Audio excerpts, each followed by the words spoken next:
शिक्षक भरती झालीच पाहिजे. शिक्षक भरती झालीच पाहिजे. रद्द करा पाठ्यक्रमाची अट रद्द करा. शिक्षक भरती 90%.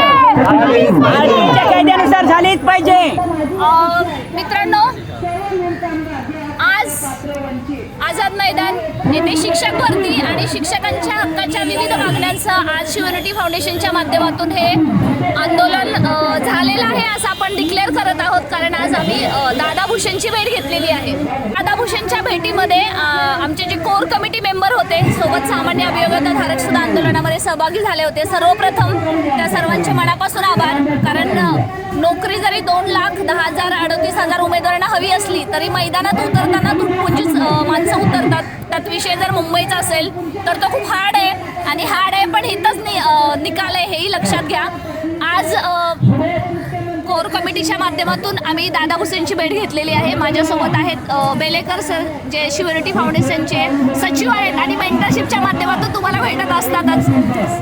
सोबत आहेत जयदत्त क्षीरसागर सर, ते कार्याध्यक्ष आहेत. आणि आपल्यासोबत आहेत जयश्री बाबळे मॅडम, त्या प्रसिद्धी प्रमुख आहेत. त्यांना कोणत्याही समस्येसाठी तुम्ही कॉन्टॅक्ट करू शकता, कारण खूप हेल्पफुल मॅडम आहेत. आपल्यासोबत आहेत दीप्ती मॅडम, त्यासुद्धा आपल्या फाउंडेशनला जोडलेल्या आहेत.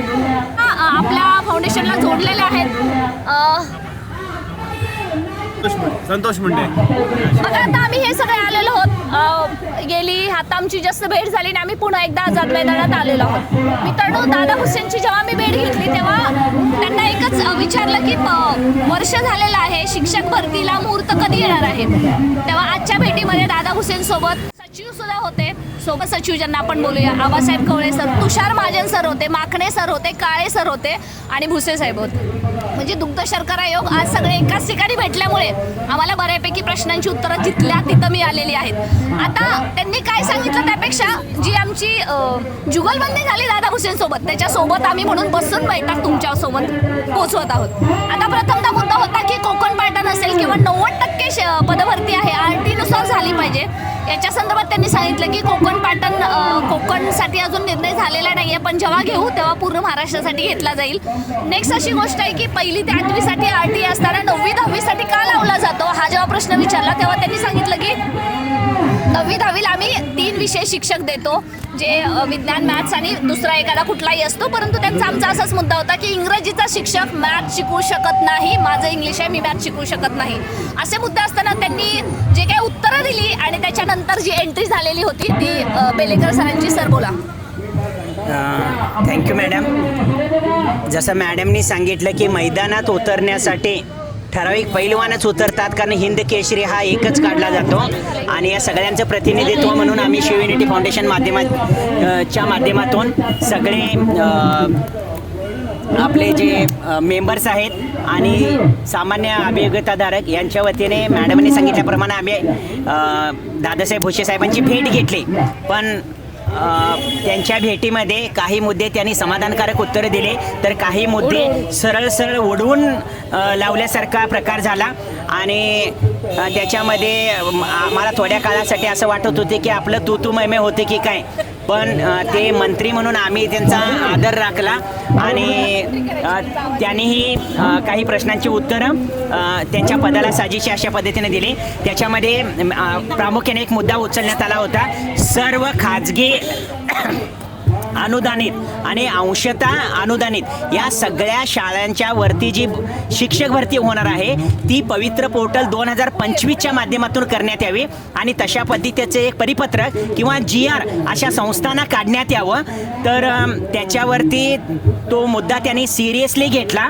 त्याने आपले PS आणि सचिव साहेबांना त्याची नोंद घ्यायला सांगितली. स्वतः ग्रीन पेननं तो पॉईंट अंडरलाईन केला आणि त्याच्यानंतर बाकी एका पॉईंटवर बोलते वेळी ते चिडले की मराठी शाळा जपण्याचे कर्तव्य हे फक्त शासनाचं, प्रशासनाचं नाही तर ते शिक्षकाचं आहे. आम्हीही तेवढ्याच प्रेमाने त्यांना सांगितलं जेवढं हे शिक्षकाचं आहे तेवढं तुम्ही मंत्री म्हणून आहे, तुमचं आमचं सर्वांचं आहे, या संपूर्ण महाराष्ट्र शासनाचं आणि प्रशासनाचं आहे. याही मुद्द्यावर ते राजी झाले आणि पसंती क्रमांकचा मुद्दा उचलल्यानंतर पसंती क्रमांक विथ इंटरव्ह्यू 50 आणि विदाउट इंटरव्ह्यू 50 अशा 2 मुद्द्यावरती चर्चा करत असताना सचिव साहेब आणि त्यांच्या त्यांचे पर्सनल सेक्रेटरी यांच्या माध्यमातून एक मुद्दा असा पुढे आला. तुम्हाला आठवते काय बघा, मी आणि बालुशा मॅडमने आम्ही एक जो लाईव्ह घेतला होता महिन्यापूर्वी, त्यावेळेस सुद्धा आम्ही सांगितलं होतं की पसंती क्रमांकच्या बाबतीत शासन सकारात्मक असताना दिसत नाहीये आणि त्यांच्या PS कडून, त्यांच्या सचिवांच्याकडून पुन्हा हेच सांगण्यात आलं की गेल्या 2017च्या 2022च्या शिक्षक भरतीचा तुम्ही इतिहास बघा, जास्तीत जास्त 13 ते 17 अनुक्रमांकावरती प्रत्येक अभियोग्यतेला नोकरी लागलेली आहे. मग या आता 50 मध्ये तर आम्ही 3 पटीने दिलेले आहोत. मग तुम्हाला काय गरजेचं आहे? नोकरी गरजेचं आहे की ज्यादा पसंती क्रमांक घेऊन त्या जागा तशाच रिकामा सोडणं गरजेचं आहे? तरी सुद्धा त्याला हक्काची नोकरी मिळू शकते. त्याच्यासाठी बाकी तुम्हाला यावं लागेल A+ गुरु आणि जे काही टीचर्स मेंटरशिप आहे या माध्यमातून सुद्धा आम्ही निश्चितपणे तुम्हाला मार्गदर्शन करूच. त्याचबरोबर कला क्रीडा शिक्षकांच्या बाबतीत ज्यावेळेला विचारणा करण्यात आली त्यावेळेला त्यांनी अगदी सकारात्मक उत्तर दिलं. कला क्रीडा या संदर्भातल्या ज्या जागा आहेत त्या पोर्टलवरती देण्यासाठी निर्णय घेतलेला आहे. बाकी आपण शिक्षण सेवक यांचा कालावधी आणि मानधनाच्या बाबतीत विचारणा केली त्यावेळेला माननीय शिक्षण मंत्री दादासाहेब भुसे सरांनी म्हटलं की या बाबतीत आम्ही विचाराधीन आहोत. त्या बाबतीत आपण कोणताही अजून निर्णय घेतलेला नाही. ज्या वेळेला निर्णय होईल आम्ही त्यावेळेला ते तुम्हाला कळवू. पण अजून एक मुद्दा आम्ही त्यांच्याकडे मांडला. तो मुद्दा म्हणजे 2022 मध्ये जे 2022 मध्ये लागलेले शिक्षक आहेत आणि आता सध्या शिक्षण सेवक म्हणून काम पाहत आहेत, त्यांना महाराष्ट्र शासनाने नवीन GRच्या माध्यमातून या येणाऱ्या शिक्षक भरतीमध्ये सुद्धा त्यांना सहभागी होण्याची संधी दिलेली आहे. स्वागत आहे त्यांचं. आम्ही पुन्हा एकदा सांगतोय, सकाळी सांगितलंय, मंत्री साहेबांना सुद्धा आम्ही सांगितले की त्यांचं स्वागत आहे म्हणून. पण त्यांच्या जागा ज्या वेळेला रिक्त होतील त्या जागा ह्या 2025च्या 2025च्या माध्यमातून जी शिक्षक भरती होणार आहे त्यातून त्या जागा भरल्या जाव्यात. हाही मुद्दा त्यांनी सिरियसली घेतला. पण शिक्षण मंत्र्यांनी मुद्दा एक संघटना त्यांच्या समोर मुद्दा मांडते म्हणून सिरियस घेतला की वेळ काढूपणा करायसाठी म्हणून तो त्यांनी मनावर घेतला. हे येणाऱ्या अधिवेशनातून आणि येणाऱ्या जागा कधी निश्चित होणार आहेत यातून ते आपल्याला कळेल. जर करता या बाबतीत काय तर त्यांनी 19-20 केलं तर पुन्हा एकदा आपण दादासाहेब भुसेंना याच पद्धतीनं संघटनेच्या माध्यमातून भेटू आणि तुमच्या असणाऱ्या या आज अस्तित्वासाठीचा लढा थांबायचं नाही आहे. म्हणून आज 10 मार्च 2026 रोजी आझाद मैदानवरती आपण सकाळी 8:30-9 वाजल्यापासून संध्याकाळी 6-6:30 पर्यंत जे बसलेले आहोत. असं पुन्हा वेळ पडली तर आम्ही बसू. तुमच्या सगळ्यांची पाठिंब्याची, प्रेमाची आणि आपुलकीची आम्हाला साथ हवी आहे एवढं सांगतो. थँक्यू, धन्यवाद. भेटले कोण ओके. याच्यानंतर आजच्या या अधिवेशनाच्या दरम्यान दिवसभरामध्ये आपल्याला ज्या ज्या आमदारांनी ज्या वेगवेगळ्या सामाजिक कार्यकर्त्यांनी जी भेट दिली या बाबतीत आपले शिवयुनिटी फाउंडेशनचे कार्याध्यक्ष जयदत्त सर याबाबतीत आपले मत मांडतात. नमस्कार, मी जयदत्त क्षीरसागर. आज नियोजित शिवयुनिटी फाउंडेशनतर्फे आझाद मैदान मुंबई येथे ज्ञानेश्वर म्हात्रे आणि विक्रमजी काळे हे दोघे उपस्थित होते. त्यानंतर शुभांगीताई पाटील, जयंतदादा पाटील, त्यानंतर परभणीवरून नरेंद्र काळे हे रोहितदादा पवार यांच्या सांगण्यावरून या ठिकाणी आले होते. त्यासोबतच या सर्वांनी उपस्थिती दर्शवली. त्यासोबतच आमची आज शिक्षण मंत्र्यांची भेट झाली.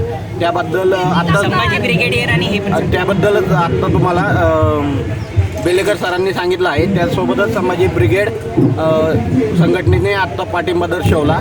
त्यासोबतच माजी सैनिका संदर्भात त्यांचं काम आहे. त्यासोबतच स्वामी शिक्षण संस्थेचे कौस्तुभ गावडे सर यांनी त्यांच्या कर्मचाऱ्यांना व शिक्षकांना आंदोलनास उपस्थित होण्यासंदर्भात निर्देश दिले होते. त्यानुसार 20 ते 25 कर्मचारी या ठिकाणी आले होते. नमस्ते. तर आता सगळ्यांनी माहिती दिलीच आहे पदाधिकाऱ्यांनी. त्याप्रमाणे आज 10 मार्च 2026 रोजी आज आझाद मैदानावर आंदोलन यशस्वीरित्या पार पडलेलं आहे. आपण दिवसभरातील अपडेटमध्ये बघितलं देखील असेल. त्याप्रमाणे आज शिक्षण मंत्री, शालेय शिक्षण मंत्री भुसे साहेब यांची भेट आमच्या शिष्टमंडळाने घेतलेली आहे. आणि भेटीदरम्यान आता सरांनी एवढे विषय डिस्कस केले, त्या सगळ्या विषयांवर, महत्त्वाच्या विषयांवर आमचं डिस्कस झालेलं आहे. आणि याच्याबद्दल अजून सविस्तर माहिती या भरतीमध्ये ज्या काही गोष्टींवर चर्चा झाली, ज्या काही मुद्दे मार्गी कुठले मुद्दे मार्गी लागलेत याचा सविस्तर व्हिडिओ शिवयुनिटी फाउंडेशनच्या आपल्या अध्यक्षा प्राध्यापक ॲडव्होकेट बालुशा मॅडम या आपल्या एखाद्या सविस्तर व्हिडिओमध्ये आपल्याला ही सविस्तर माहिती देतीलच. परंतु तरी पण आम्ही प्रातिनिधिक स्वरूपात काय काय मुद्दे मांडले या विषयावर आपण आता इथं चर्चा केलेली आहे.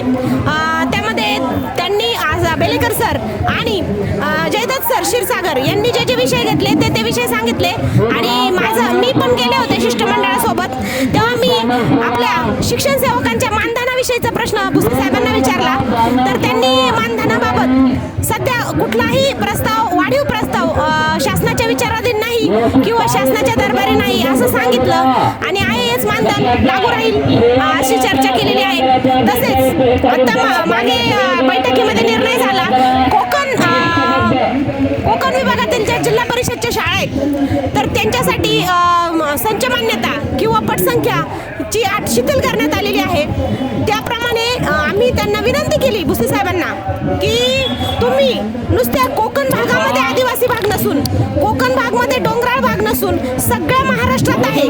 पेसा क्षेत्र, आदिवासी क्षेत्र हे संपूर्ण महाराष्ट्रात आहे. त्याप्रमाणे अहिल्यानगर सहित इतर जे 359 तालुके आणि 13 जिल्हे आहेत इथे सुद्धा आपलं कमी पटसंख्येच्या ज्या शाळा आहेत तिथं शिक्षक देण्यात यावेत आणि तो कोकण पॅटर्न इकडे महाराष्ट्रभर राबवा अशी त्यांना आम्ही विनंती केलेली आहे.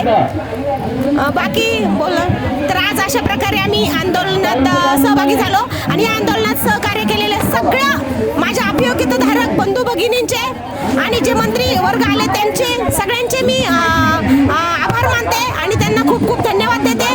हा लढा अजून संपलेला नाही कारण आपण अजून जिंकलेलो नाही. धन्यवाद.